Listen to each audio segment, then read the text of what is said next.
These AI influencers are bringing in a bag. I'm gonna show y'all how to spot the difference between a real person and an AI generated video, and then I'm gonna also show you how these videos are being created, just in case you want to bring in a little bag for yourself. I've been fooled a few times. Some of these AI generated influencers look just like me and you.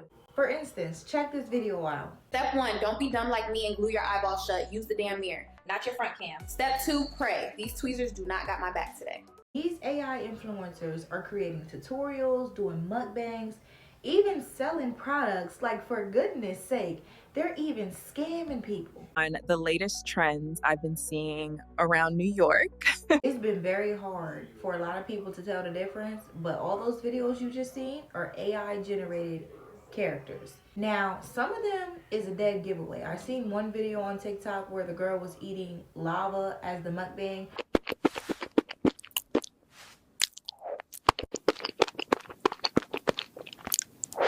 And I really had to sit there and like play it back a couple times because I'm like, what, they came out with a new snack? You know, TikTok always coming out with something. But it's certain things and certain glitches that allows you to see that it's AI generated. For instance, whenever someone is eating something in the mukbang, you can almost always tell because whenever they eat the food, it always reappears back on the plate, or it reappears back on the fork somehow. You can even tell with the hands because sometimes the hands glitch and they'll like disappear mid video, or even like turn into weird shaped objects. You can also tell by like the mouth when they're speaking, the lip sync isn't always on point. Certain movements like with hair, like with a human, if their hair's moving, with the AI generated characters, it's not really going to move all that freely. Like, you'll notice that it's kind of moving with the body itself. Like, it's certain things that you can pay attention to. I'm going to show you a couple videos that you can obviously tell that it's AI generated, and then I'm going to show you some that it's like, like, let me replay that back. But forget all that. Let's get straight to the money talk, because it's people just like me and you that's sitting behind these AI influencers, because we're the ones creating them and we're also the ones generating the income off of them. Now, I've seen a couple people say that you might want to be mindful when creating new accounts and making it solely AI, because some platforms are like demonetizing pages that have AI generated content. I think you even have to like toggle on or off whenever you're using AI content and stuff like that. But for the most part, right now, while people are still running up a bag, you can too. A lot of these videos that you see people creating with the mukbangs, the tutorials, and like these realistic settings, like I seen the one girl on the horse out looking like she had Turks and Caicos, and horse walking like he got beef with the ocean. Girl, mine stopped mid-walk like he rethinking his whole life.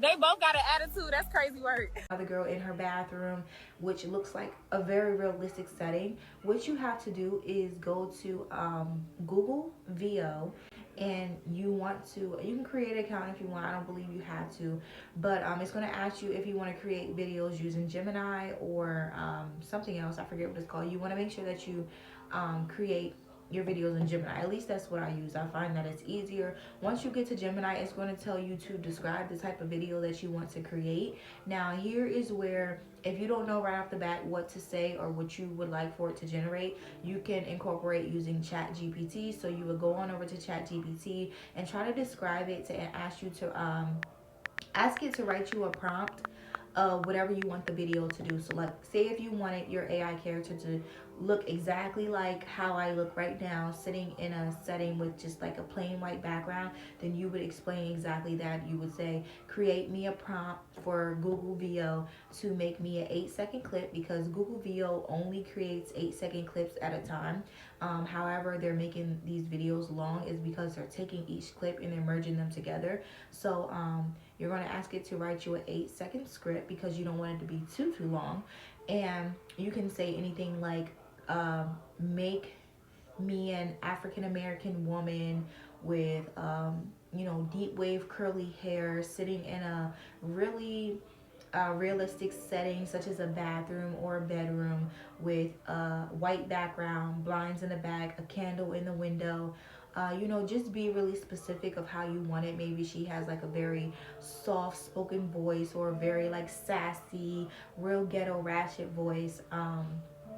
makeup, face, beat, whatever you want the character to even look like, it will literally generate that for you. And I'm going to insert a screenshot to show you guys a video that I actually created, because it doesn't take long at all.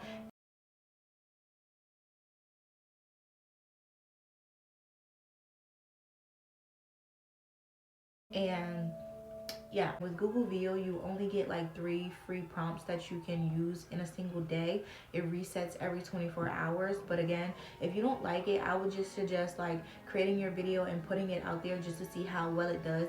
Because 9 times out of 10, just because you don't like it, most people do. Like, I've had many videos go viral that I like would have never even thought to post, but ended up posting it, boom, went viral. But I feel like the videos that I try to take the most time on and perfect are the ones that don't really do that well. So when it comes to using Google VO, they have like subscriptions. You can use, I think, the 30-day one for free, and then after that is $19.99, and then you can upgrade from there. But just your first 30 days, I would say just use it and create as many videos as you can to get as much content as you would like, and then produce those videos and see how well they do. And then eventually, if those videos do start to make you an income, then you could eventually pay for these subscriptions to continue making the content. However, like I stated, you would go to ChatGPT and you would put in the description or ask it to create your description of someone doing anything, whether they're eating, driving a car, riding a bike, and it will literally cover the bases for you. So you don't have to do much besides just download the video and re-upload it to whatever platform you would like. I did go ahead and create myself an account just to see how well it would do, and y'all, my first 7 days of uploading my AI generated content, no one knew it was me. Of course, I just used the characters that I was generating from Google VO.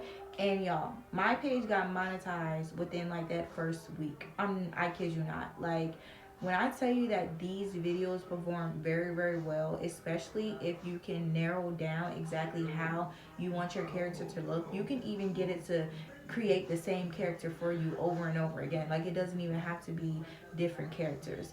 It works, you guys. And if it doesn't, I would just say continue to post. Just keep on posting. I do understand that there's a lot of people out there that is completely against using ChatGPT, using AI generated content, because a lot of people feel like that we are the ones making it a lot harder to tell the difference between these characters, because the computers are pretty much learning from us as humans, and the more that we allow ChatGPT to learn what we expect from it, then the better it is going to be able to critique the issues that we can tell that it's having as humans, if that makes sense. So whenever we find like glitches in videos and then we say, oh no, not like this, we need the character to move like that, that's pretty much training the computer to act more human-like. And I'm not gonna lie, it is a little scary, only because we're already at that point where people can barely even tell if they're watching humans or not, and a lot of people are being fed false information. You know, it's a lot of people out here acting as news reporters. Like, I've even seen this trend going around on TikTok about Trump having 4 days to live. I don't even know if that was true or not, but it is getting very scary. Like I said, for me, I create content for fun. You know, it's just something entertainment for me. I don't feel like I would put any kind of information out there that I know is not of good use or beneficial, or simply just entertainment. So I'm not, you know, recommending that anybody gets on here and uses this platform for anything other than, you know, entertainment purposes. But I mean, to each his own. But yeah, I do read the comments and I see a lot of people say things like, you know, this has got to stop. Y'all have to get back to being humans again. Like, stop allowing technology to take over. I get it. Like, I completely get it. But honestly, like, when people are out here bringing in thousands of dollars, I feel like, why not? Why not hop on the train? It's enough money out here for all of us, and it's not like it's illegal. Like, it's free. Most of this stuff is free for us to use, just like getting on YouTube. YouTube is a very educational platform. Anything you want to learn, you can get on YouTube and find out, and that's pretty much what I'm here to do. Try to teach the ones who do want to make like an additional source of income, because really, you guys, it's really not that hard. All you got to do is put in a little bit of time and be consistent. But yeah, let me know you guys' thoughts on these AI influencers and if you were able to tell the difference.